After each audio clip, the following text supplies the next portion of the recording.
Over the last month we've been testing out our new haymaking equipment. We've been making jam, we've been to the Bow Show, we've rehoused our chicks and our ducklings, and we've taken delivery of nearly a ton of apples that otherwise would have gone to waste. So welcome to Self-Sufficient in Suburbia for September 2022.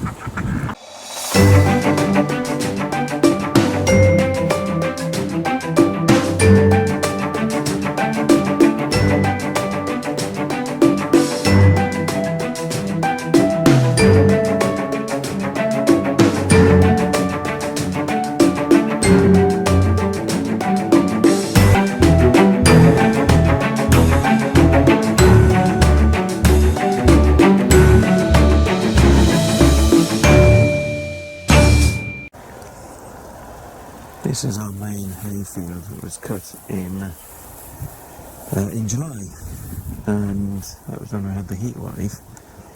But I'm pleased to say that the greenery is growing through, because I had visions of it being a sort of barren desert because of the heat wave. But we've had a little bit of rain, and I suspect there's a reasonable amount of moisture in the ground already. So it's not the yellow-brown desert that it could have been, but hopefully the field 2 will look or go this way as well. Steve has recently been cutting the hay on field 2 using our new flail, and he's now on turning it with our new bit of kit, which I'm going to show you in just a moment.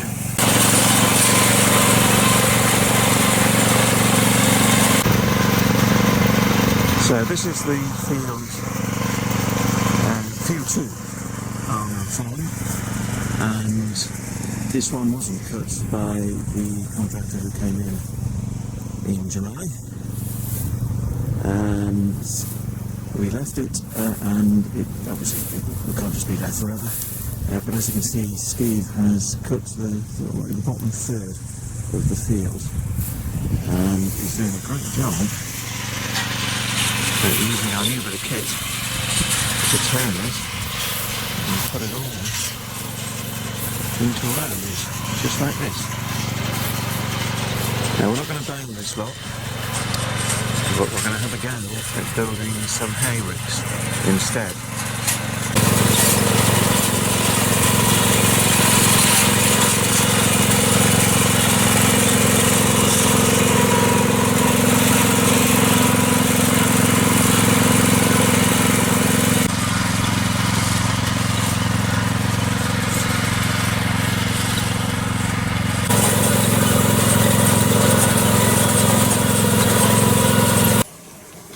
It is Sunday the 4th of September 2022, having another jam making day, and today we have on the cooker 2 jam pans full of apple and blackberry jam, and the apple crop and the blackberry crop this year are phenomenally good despite the dry weather and the drought, but it's been phenomenally good.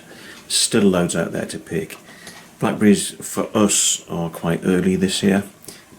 Normally we're picking them in September. In my childhood we used to pick them in October, but climate change is changing the times when these are ready for picking. So we're about to get the jars ready for the jam to go into them.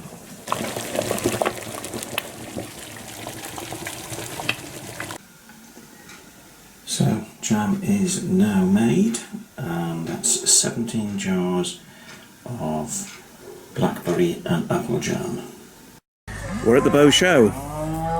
They've got Highland cattle here.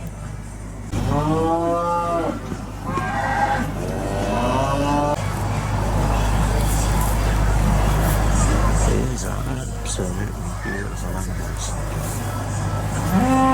I bet they would eat quite a bit of hay.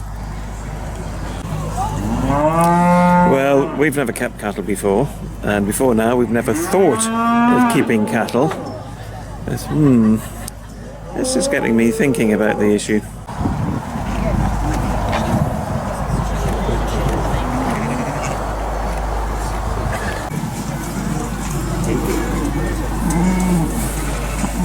Oh no, this is very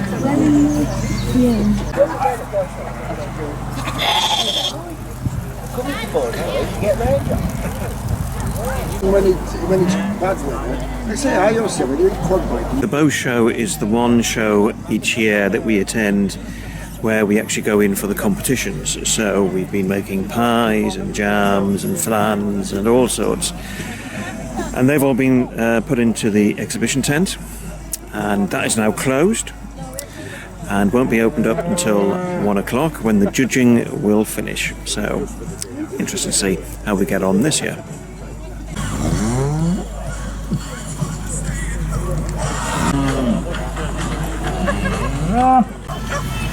Well, we've put a lot of time into getting ready for this show, so all the pies that we've made, the flans, the jams, and so on. So the judging is now finished. I have no idea how we've done, but we're just about to find out. Right, we have a second prize for lemon curd. Okay, I know. We've got a fourth prize for blackcurrant vodka. And we have third prize for blackberry gin. No certificate for the cake, but we have got a bottle of beer.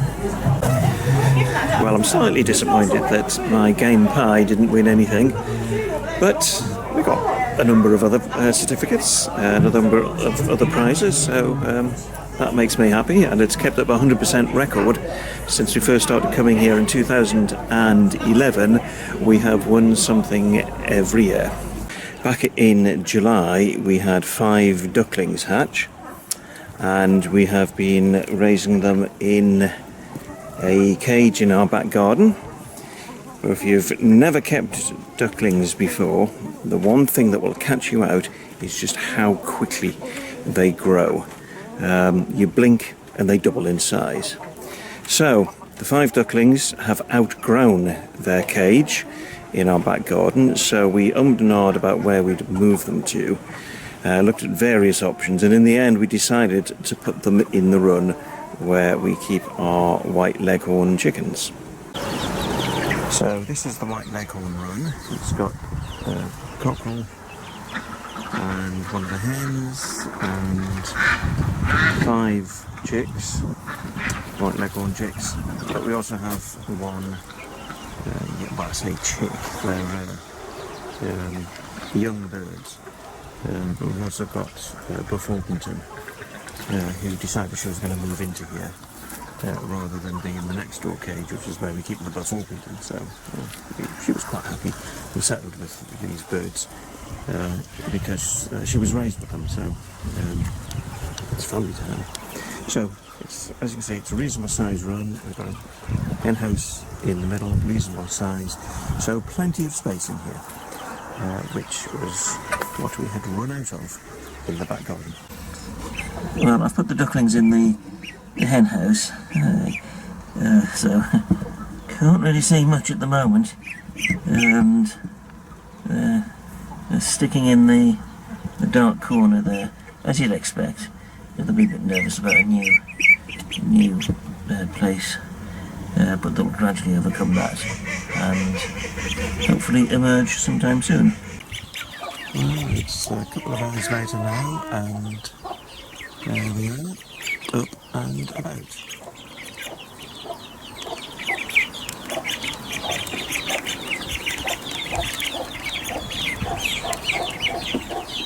Right, I am on our near side plot. This is the plot where we keep most of our poultry, and we've had 2 sets of chicks hatch in the past few weeks, and one of those batches produced 18 chicks, from 24 eggs, so that was a good hatch rate, so we're really pleased with that, and we haven't lost a single one of those chicks since, so delighted with that. And they're with a foster mother who has been absolutely ideal with them. Trouble is, when you've got 18 chicks, they very rapidly grow to fill the space that you've put them into. So we put the chicks and the foster mum into this little cage here, and a few weeks on, the chicks are all getting bigger, and they need somewhere else to live. So what we've done, this cage is in this fruit cage, and this fruit cage is where we keep our buff Orpingtons. So there's one in there, and another one. So we've got 7 buff Orpingtons in this cage. They're all molting at the moment, so they're looking a bit, or one or two of them, such as Eric the cockerel here, is showing dishevelled you can get when he molts.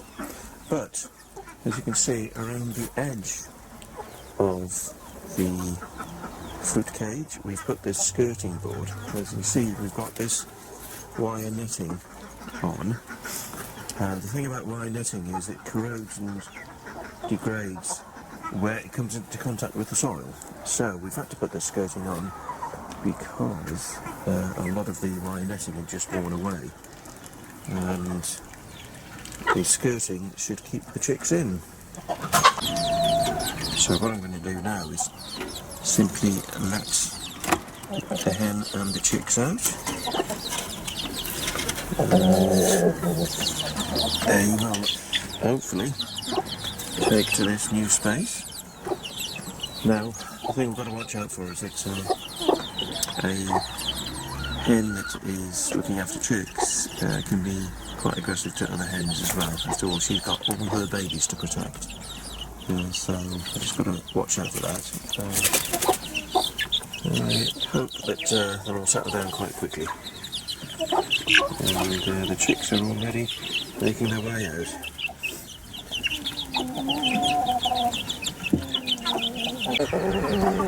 Right, first one has made it out. There's a couple of others around a moment ago.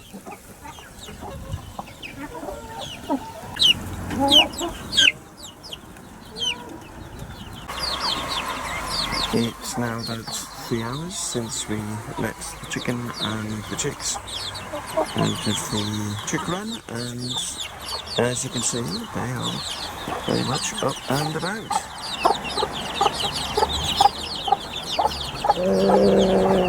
And the buff Orpingtons don't seem to be too bothered by them.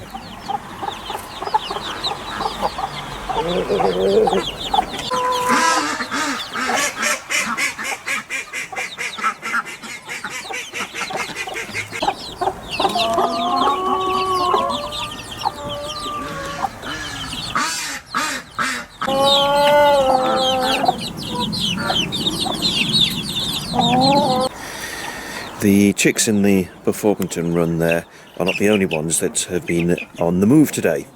Back in August, I put another 9 eggs into the incubator, and of those 9 eggs, 8 hatched. And those chicks are now nearly a month old, and they've outgrown their brooder box. So I've brought them over here, and this here is our quail house. So we've decided to put the chicks into there.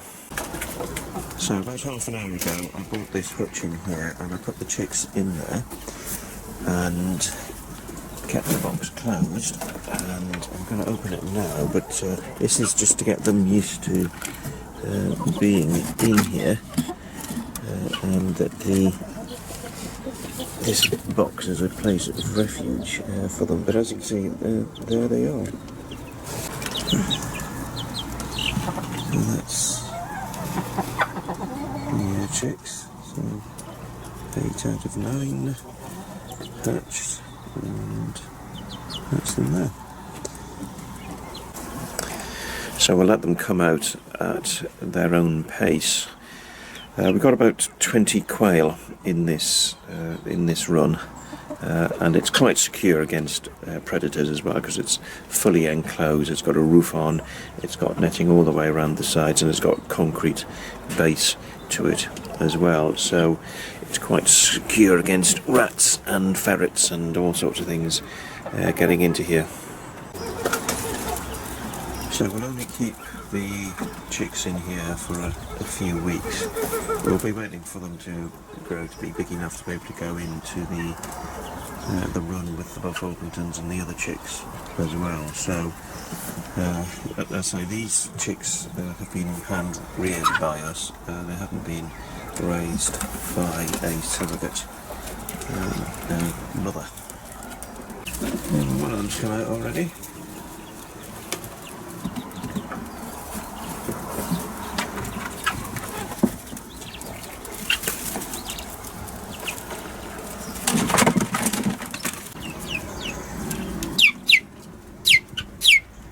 I'm on my front drive.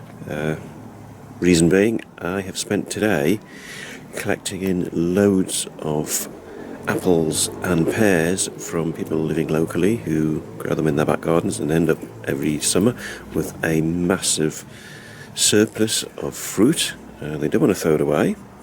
They don't want to put it into the compost bin or into the council's green bin.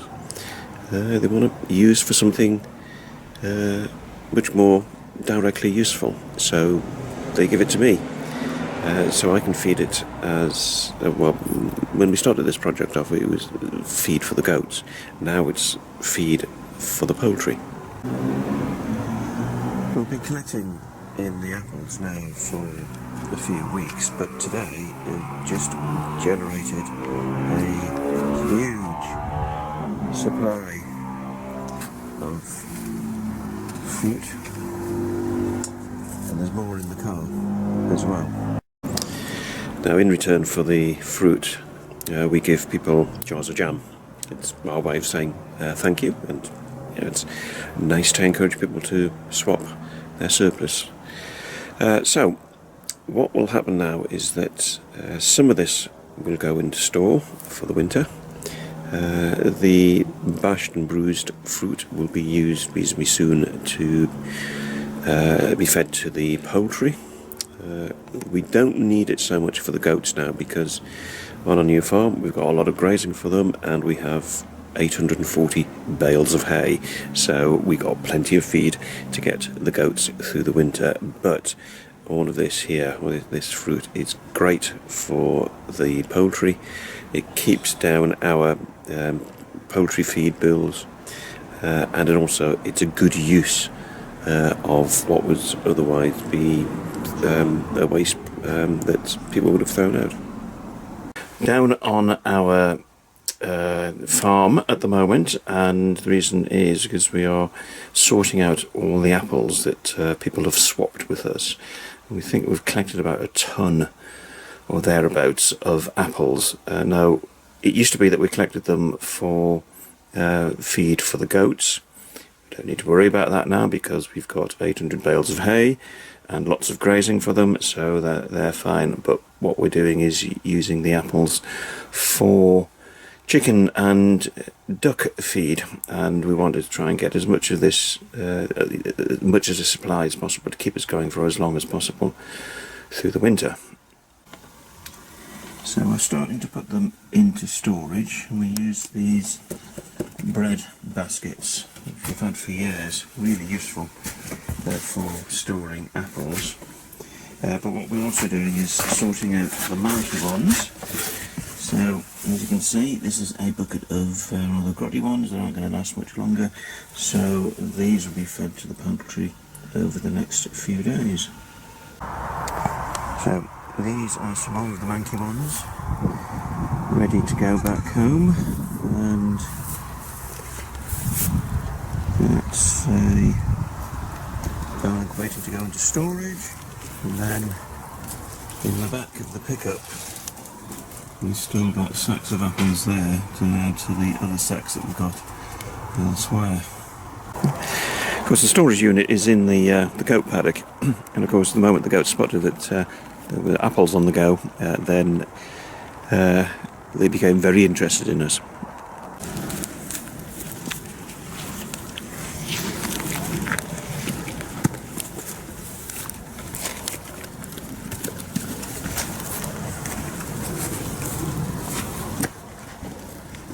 Well, that's it for September 2022. Join us in October when we'll be well into our preparations for winter.